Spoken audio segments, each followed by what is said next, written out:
Hi all, എല്ലാവർക്കും നമസ്കാരം. അപ്പൊ നമ്മൾ ഇന്നലെ പറഞ്ഞ പോലെ ഏവരും കാത്തിരുന്ന കേരളത്തിലെ ഏറ്റവും പ്രധാനപ്പെട്ട കമ്പനി ബോർഡ് LGSന്റെ വിജ്ഞാപനം അല്ലേ.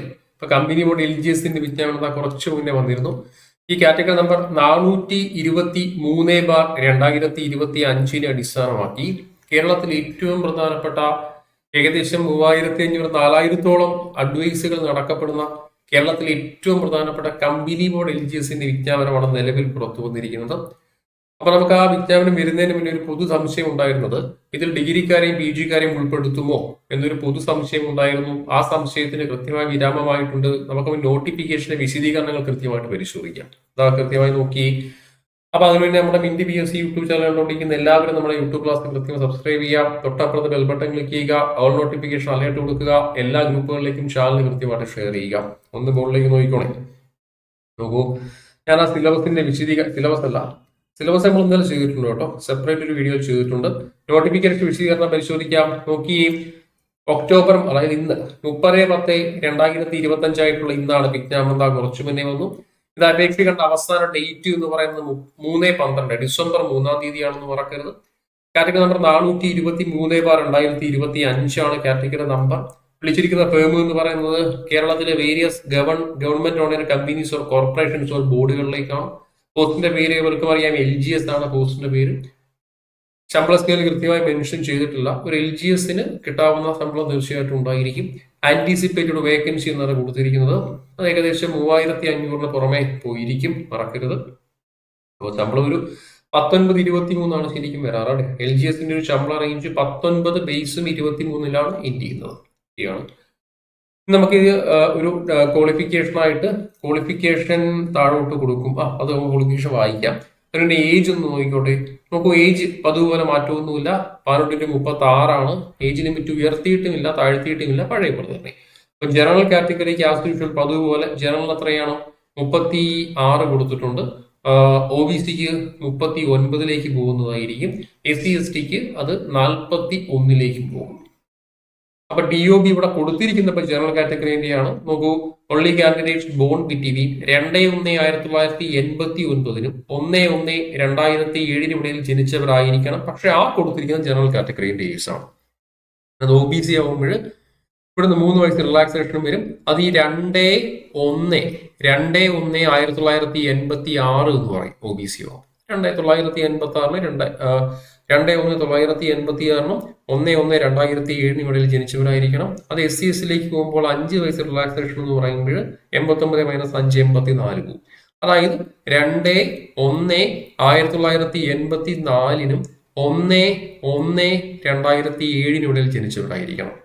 അപ്പൊ SC STക്ക് 5 വയസ്സ് റിലാക്സേഷൻ. DOB കൃത്യമായി ഞാൻ പറഞ്ഞിട്ടുണ്ട്. SC STന്റെയും OBCന്റെയും ജനറൽ കാറ്റഗറിന്റെ DOB കൃത്യമായി പറയുന്നുണ്ട്. കൃത്യമായി ശ്രദ്ധിക്കുക. ജനറൽ കാറ്റഗറി 989-2007 ആണെങ്കിൽ അത് OBCയിലേക്ക് വരുമ്പോൾ 3 വയസ്സ് റിലാക്സേഷൻ വന്നതിന് ശേഷം 986 വരും. 2/1/1986-നും 1/1/2007. അത് SC SCയിലേക്ക് പോകുമ്പോൾ അവിടുത്തെ 5 വയസ്സ് കുറയപ്പെടും. അതായത് 2/1/1984-നും അതുപോലെ 1/1/2007 ജനിച്ചവരായിരിക്കണം. ക്ലിയർ അല്ലേ? സെറ്റാണേ. ഞാൻ എങ്കിൽ വീണ്ടും മുന്നോട്ട് പോകുന്നു. ഇനി നമുക്ക് പരിശോധിക്കേണ്ടത് ക്വാളിഫിക്കേഷൻ ആണ്. Pass in 7th standard or equivalent എന്ന് മാത്രമേ പറഞ്ഞിട്ടുള്ളൂ. ഡിഗ്രിക്കാരെയും ഇതിന്റെ അർത്ഥം എന്താ? ഡിഗ്രിക്കാരെയും PGക്കാരെയും ഒരേപോലെ ഉൾപ്പെടുത്തിയിട്ടുണ്ട്. അപ്പൊ നമുക്ക് ഡിഗ്രിക്കാരെ ഉൾപ്പെടുത്തിയില്ലെങ്കിൽ കൃത്യമായി പറഞ്ഞേനെ. ഡിഗ്രി പാടില്ല എന്നൊരു കണ്ടീഷൻ പറഞ്ഞേനെ. അങ്ങനെ ഒന്നും പറഞ്ഞിട്ടില്ല. സോ അതിന്റെ അർത്ഥം എന്താണ്? 7ാം ക്ലാസ് മിനിമം ക്വാളിഫിക്കേഷൻ 7ാം ക്ലാസ് മതി. അപ്പോൾ 8ാം ക്ലാസ് ഉള്ളവർക്കും 10ാം ക്ലാസ് ഉള്ളവർക്കും +2 ഉള്ളവർക്കും ഡിഗ്രി ഉള്ളവർക്കും PG ഉള്ളവർക്കും തീർച്ചയായിട്ടും വായിക്കാൻ കഴിയും. ഹയർ ക്വാളിഫിക്കേഷൻ എന്ത് തന്നെയായാലും പ്രശ്നമല്ല. മിനിമം ക്വാളിഫിക്കേഷൻ 7 എന്ന് മസ്റ്റാണ്. ഓക്കെ അല്ലേ? രണ്ടാമത്തെ കണ്ടീഷൻ പറയുന്നു നോളജ് ഓഫ് സൈക്ലിംഗ് എന്ന് പറയുന്നുണ്ട്. നോളജ് ഓഫ് സൈക്കിൾ ഓടിക്കാൻ അറിയണമെന്ന് പറയുന്നുണ്ട്. Woman and differently able candidates are excepted from knowledge of cycling. അപ്പൊ ഈ സൈക്കിൾ ഓടിക്കാൻ അറിയണം എന്നുള്ള കണ്ടീഷൻ ആരെ ഒഴിവാക്കിയിട്ടുണ്ട്? വുമണിനെയും ഡിഫറൻറ്റ്ലി ഏബിൾ കാൻഡിഡേറ്റ്സിനെയും are excepted from the knowledge of cycling. Cycle ഓടിക്കാൻ അറിയണമെന്ന് പറയുന്നുണ്ട്. പക്ഷെ അത് മെന്നിന് മാത്രം മതി എന്ന് വ്യക്തമാക്കുന്നു. കാരണം വുമണിനെയും ഡിഫറൻറ്റ്ലി ഏബിൾ കാൻഡിഡേറ്റ്സിനെ നിന്ന് ഒഴിവാക്കിയിട്ടുണ്ട് ആ കണ്ടീഷൻ. അപ്പൊ അതാണ് പറഞ്ഞിരിക്കുന്നത്. ഇതാണ് ഇത്രയും പറഞ്ഞുകൊണ്ട് നിലവിലെ നോട്ടിഫിക്കേഷൻ വന്നിട്ടുണ്ട്. അവസാന ഡേറ്റ് 3/12/2025 ഉറപ്പിക്കാൻ കഴിയും. ഇതുമായി ബന്ധപ്പെട്ട സിലബസിന്റെ വിശദീകരണങ്ങൾ ഞാൻ കൃത്യമായിട്ട് ഇന്നലെ നമ്മുടെ മിന്റ് PSC ഞാൻ ഇന്നലെ തന്നെ ഇതിന്റെ പ്രിലിംസിന്റെയും മെയിൻസിന്റെയും, അതായത് 2 പരീക്ഷയായിരിക്കുമെന്നും അതൊരു പക്ഷേ യൂണിവേഴ്സിറ്റി LGSന് സമാനമായ രീതിയിലാണെന്നും പറഞ്ഞുകൊണ്ട് ഇന്നലെ തന്നെ ഞാൻ ഒരു വീഡിയോ ചെയ്തിട്ടുണ്ട്. ആ സിലബസിന്റെ വീഡിയോയുടെ ലിങ്ക് ഞാൻ കമന്റ് ബോക്സിൽ കൊടുത്തിട്ടുണ്ട്. പറഞ്ഞതുപോലെ സിലബസുമായി ബന്ധപ്പെട്ട വീഡിയോന്റെ ഒരു ലിങ്ക് ഞാൻ കൃത്യമായി കമന്റ് ബോക്സിൽ കൊടുത്തിട്ടുണ്ട്. ആ കമന്റ് ബോക്സ് വഴി തീർച്ചയായിട്ടും നിങ്ങൾക്ക് സിലബസ് എടുക്കാവുന്നതാണ്. മാത്രമല്ല ടെലിഗ്രാം ചാനലിൽ കൃത്യമായി ഞാൻ പ്രിലിംസിന്റെയും മെയിൻസിന്റെയും സിലബസിന്റെ വിശദീകരണങ്ങൾ കൊടുത്തിട്ടുണ്ട്. അതായത് അതിന്റെ ഒരു കോപ്പി പ്രിന്റ് ഔട്ട് ഇട്ടിട്ടുണ്ട്. അപ്പൊ അവിടുന്ന് കൃത്യമായി സിലബസിന്റെ പ്രിന്റ് ഔട്ട് എടുക്കുക. അതിശക്തമായി എത്രയും പെട്ടെന്ന് ഈ ഒരു കമ്പനി ബോർഡ് LGSന്റെ പ്രിപ്പറേഷൻ ആരംഭിക്കുക. ഇതുമായി ബന്ധപ്പെട്ട നിലവിൽ ബാച്ചിന്റെ വിശദീകരണങ്ങൾ, ഇതിന്റെ ബാച്ചിന്റെ വിശദീകരണങ്ങൾ, സ്റ്റഡി പാക്ക്, മോക്ക് ടെസ്റ്റ്, ഇതുപോലുള്ള എല്ലാ ഡീറ്റെയിൽസുകളും കൃത്യമായി നമ്മുടെ യൂട്യൂബ് ചാനലിലും അതുപോലെ തന്നെ പെയ്ഡ് ക്ലാസ്സുകളുണ്ട്, പെയ്ഡ് ക്ലാസ്സുകൾ ലഭ്യമാണ്. അപ്പോൾ ഈ ബാച്ചിന്റെ ഇതുമായി ബന്ധപ്പെട്ട ബാച്ചുകളുടെ വിശദീകരണങ്ങൾ മനസ്സിലാക്കുന്നതിന് വരും ദിവസങ്ങളിൽ യൂട്യൂബ് കൃത്യമായിട്ട് ഫോളോ ചെയ്യുക. വെബിനാർ സെക്ഷനും മോക്ക് ടെസ്റ്റുകളും കൃത്യമായി ഉണ്ടാവും. മാത്രമല്ല ബാച്ചിന്റെ ഡീറ്റെയിൽസ് അറിയാൻ നോക്കൂ. ഈ നമ്മുടെ ഒരു വീഡിയോന്റെ കമന്റ് ബോക്സിലും ഡിസ്ക്രിപ്ഷനിലും കൃത്യമായി കോൺടാക്ട് നമ്പറുകൾ കൊടുത്തിട്ടുണ്ട്.